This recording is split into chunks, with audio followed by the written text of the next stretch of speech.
10 quy tắc ngầm về bản chất con người. 1. Đụng đến lợi ích của người giàu chẳng khác nào cướp đi sinh mạng của họ. Thay đổi quan niệm của người nghèo giống như đào mộ tổ tiên của họ. 2.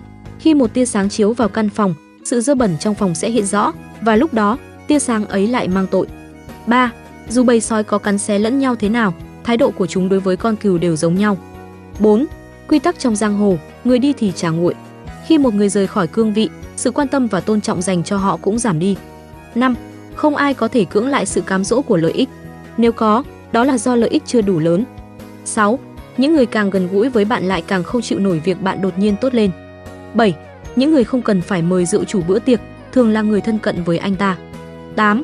Nền tảng của việc thiết lập và củng cố hợp tác là có một nền tảng lợi ích ổn định. 9. Nhiều khi, sự khách sáo không phải để thể hiện phép lịch sự hay sự giáo dưỡng, mà là để tạo ra khoảng cách. 10. Những người thực sự giỏi giang đều là bậc thầy hiểu biết về bản chất con người.